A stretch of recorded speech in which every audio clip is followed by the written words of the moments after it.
Boa tarde, meu nome é Dominique, eu sou fisioterapeuta da empresa Multimed. Nós trabalhamos com ventiladores mecânicos, essa estação é a de ventilação mecânica básica, tá? Ventilador, então, a gente vai começar desde o começo, tá? Parece que vai ficar meio maçante, mas é importante esse início, né, de montagem, enfim. Sempre ao ligar o ventilador, ele sempre vai pedir para vocês o tipo de paciente que vocês vão atender, e a gente sabe que não necessariamente a gente atende só adulto, não necessariamente a gente atende só pediatria, né? Então ele sempre vai perguntar qual é o tipo de paciente que vocês vão atender. Se é neo, ped ou adulto. Você vai selecionar e nessa janelinha que vai abrir na lateral, ele vai te perguntar qual é o peso ideal, né? Na verdade, ele vai te dar um volume total baseado no peso corpóreo ideal. Lembrem, não é o peso do paciente, né? É o peso ideal. Não necessariamente a gente precisa se prender a isso para ventilar o paciente. Se a gente não ajustar nada aqui, eu vou conseguir ventilar normalmente. Mas é para a gente ter uma base em relação a volume e principalmente a questão de alarmes. Tudo bem? Aqui sempre vai dar um peso mais baixo, mas vamos lá. De repente é um paciente de 70 quilos, tá?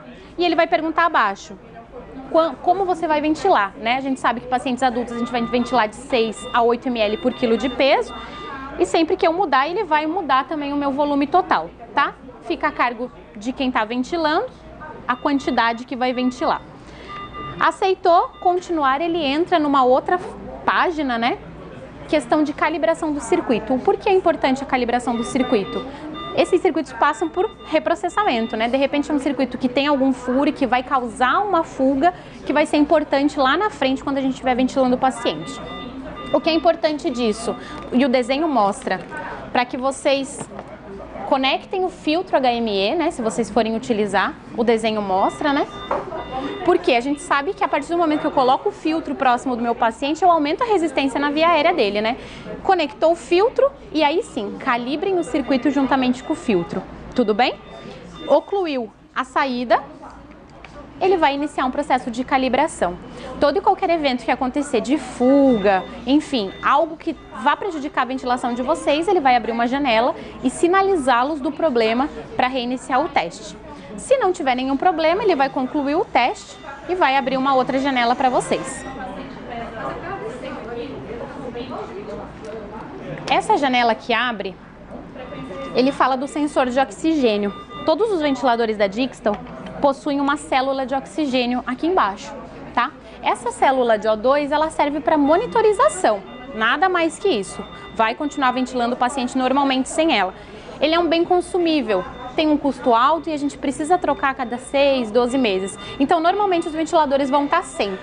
Mas ele vai ventilar normalmente, ele só não vai monitorar essa FiO2. Ah, mas significa que não estou dando a FiO2 que eu pré-ajustei? Não.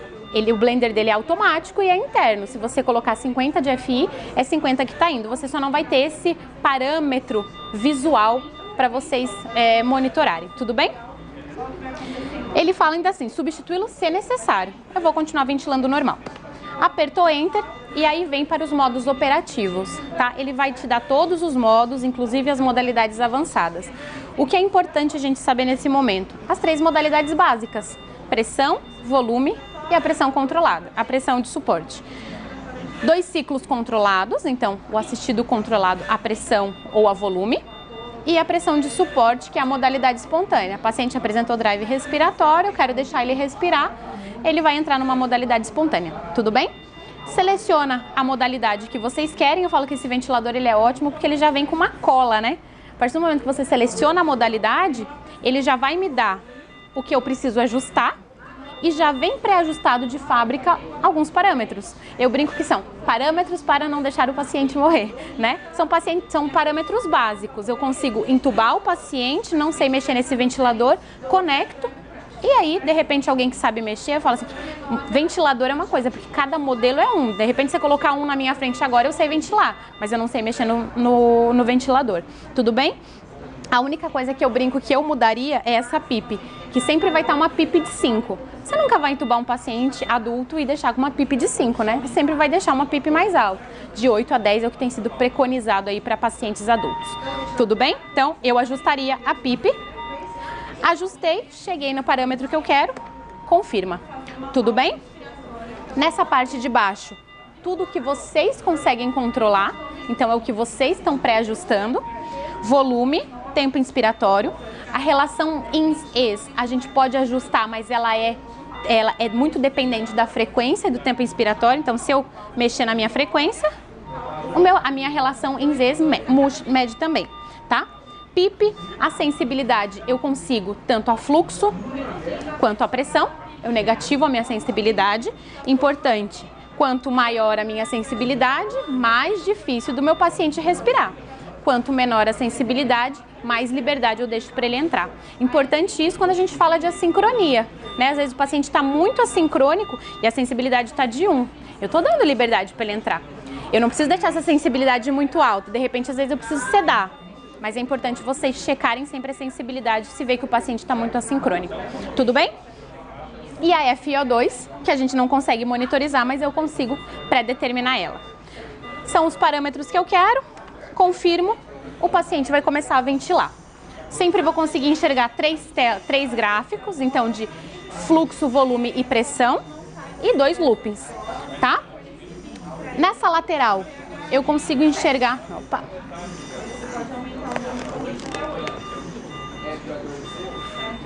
Nessa lateral eu consigo monitorizar pressões. Então eu consigo monitorizar a minha pressão de pico, o meu platô, a pressão média e a PIP. Ah, mas a PIP tá batendo com o que eu tô colocando. Que bom, significa que não tá fugindo. Às vezes ou o ventilador não tá calibrado ou tem alguma fuga muito grande que tá perdendo pressão. Vocês veem que o platô ele não aparece, né? Por quê? Eu preciso de uma pausa inspiratória para determinar o meu platô, né? O platô é ali, quando eu estou fazendo a transição do ciclo ins, da fase ins para a fase ex, existe o platô. Então eu preciso de uma pausa de 2 segundos para determinar o meu valor de platô. Isso é importante quando a gente fala de Covid, porque eles têm pedido platô de 30, né?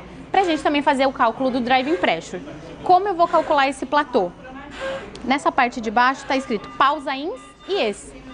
Então, sempre que eu apertar, ele vai fazer uma pausa. Inspirou, seguro o valor de platô. Ele vai ficar e vai sumir. Então, assim, ele não vai aparecer ciclo a ciclo. Ele só vai aparecer se eu fizer essa pausa inspiratória, tá? Platô, faço a pausa, me dá o valor. Driving pressure, vou subtrair platô pela PIP. Esse driving pressure tem que ser igual ou abaixo de 15 em pacientes com SARA grave. Tudo bem?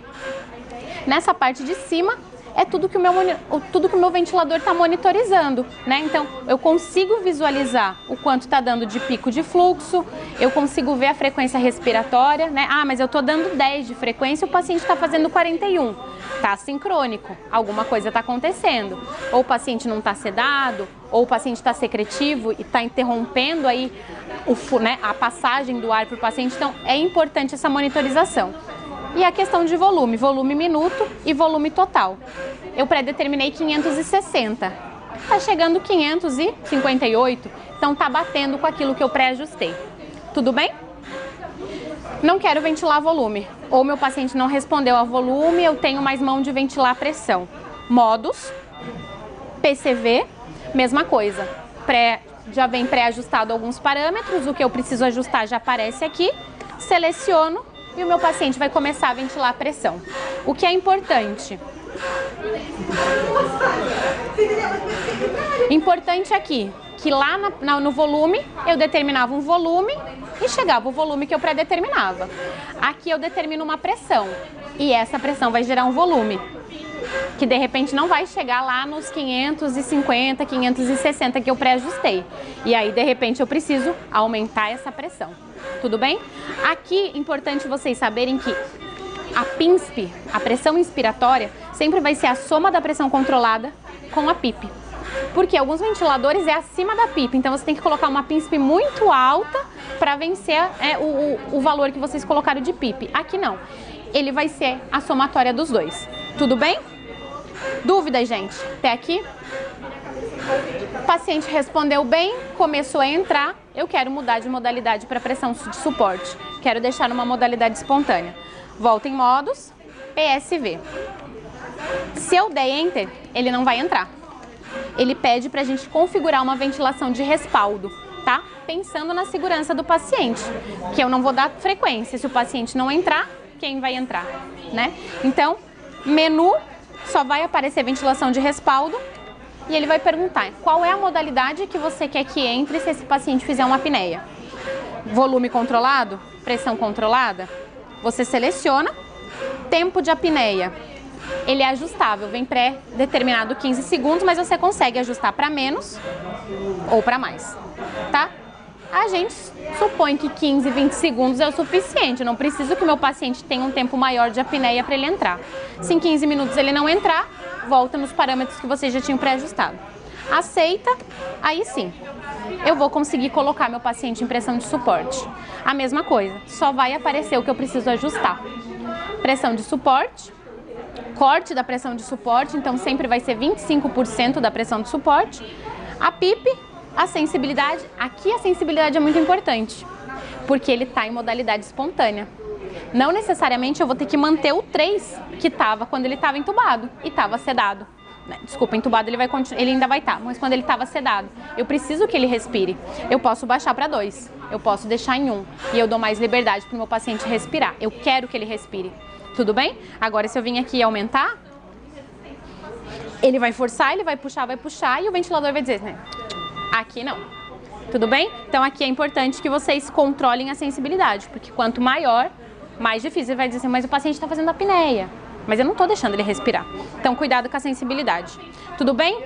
Dúvidas? Perguntas? Última coisa que não menos importante. Inspiração manual. Ali na próxima estação vocês vão ver que pacientes em PCR com Covid positivo, eles estão pedindo para não desconectar o paciente. Desconectar o menos o paciente, né? Não é para desconectar do ventilador. E aí o que eu vou fazer? Eu preciso ventilar meu paciente na parada, né? Inspiração manual. Aperto, solto. Aperto, solto. Aperto, solto. Aperto, solto. Fiz lá 6, 8 ventilações por minuto, soltei, massagem. Vai ser aqui. Tudo bem? Não vai desconectar do ventilador. Todos os ventiladores têm, do menos moderno para o mais moderno. Esse botão tem que ter, justamente pensando em não precisar desconectar o paciente. Tudo bem, gente? Perguntas?